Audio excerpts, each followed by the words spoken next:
Amis de Christ et de Marie, nous sommes au 15e jour du mois de mai.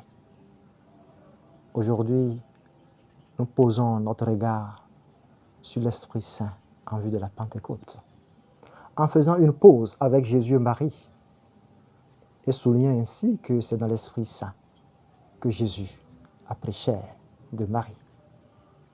Tous, ils comptent sur toi pour recevoir leur nourriture au temps voulu. Tu donnes, eux, ils ramassent. Tu ouvres la main, ils sont rassasiés. Tu caches ton visage, ils s'épouvantent. Tu reprends leur souffle, ils expirent et retournent à la poussière. Tu envoies ton souffle, ils sont créés. Tu renouvelles la face de la terre. Et la terre tout entière chante tes merveilles. Psaume 104, versets 27 à 30. Que sera l'Église sans le souffle de l'Esprit Saint? Qu'est-ce que le chrétien sans l'Esprit de Dieu? Qu'est-ce que la foi, la vie de l'Église sans la connexion au souffle de Dieu? Le cardinal Mercier nous soumet à cet exercice spirituel. Si tous les jours, pendant 5 minutes, vous savez faire taire votre imagination, fermer vos yeux aux choses sensibles et vos oreilles à tous les bruits de la terre pour entrer en vous-même, et là, dans le sanctuaire de votre âme baptisée, qui est le temple de l'Esprit Saint, en lui disant: ô Esprit Saint, âme de mon âme, je vous adore, éclairez-moi, guidez-moi, fortifiez-moi, consolez-moi. Dites-moi ce que je dois faire, donnez-moi vos ordres. Je vous promets de me soumettre à tout ce que vous désirez de moi et d'accepter tout ce que vous me permettrez. Tout ce que vous permettrez qui m'arrive. Faites-moi seulement connaître votre volonté.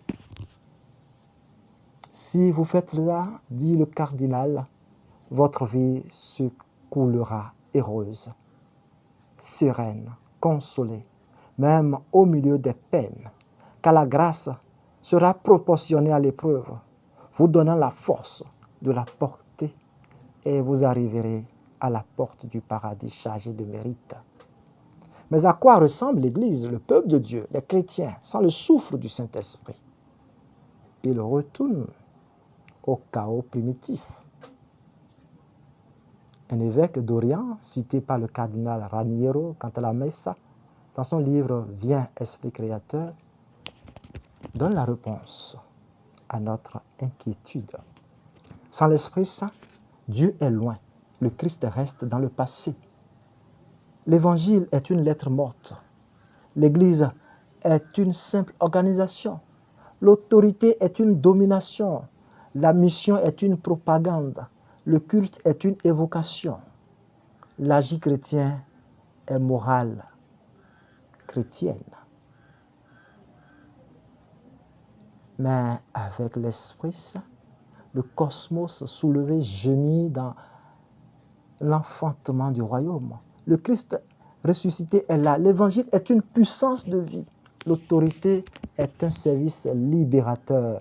La mission est une Pentecôte. La liturgie est mémorial et anticipation. L'agir humain est déifié. L'homme agit comme Dieu. Voici ce que raconte une personne qui était à la retraite de 1967, marquant le début du renouveau charismatique dans l'Église catholique. Notre foi est devenue vive.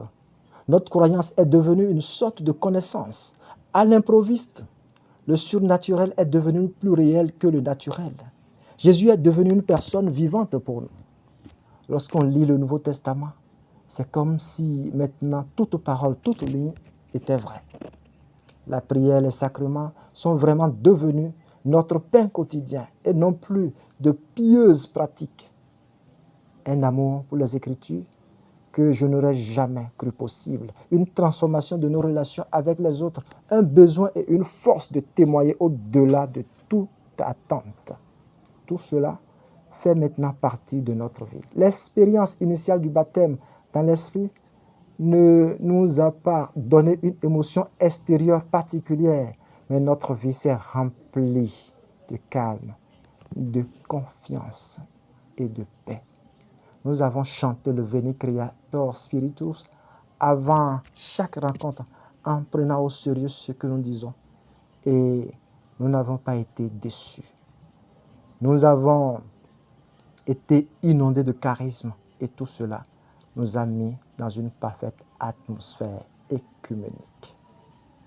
Citation de Gallagher Mansfield.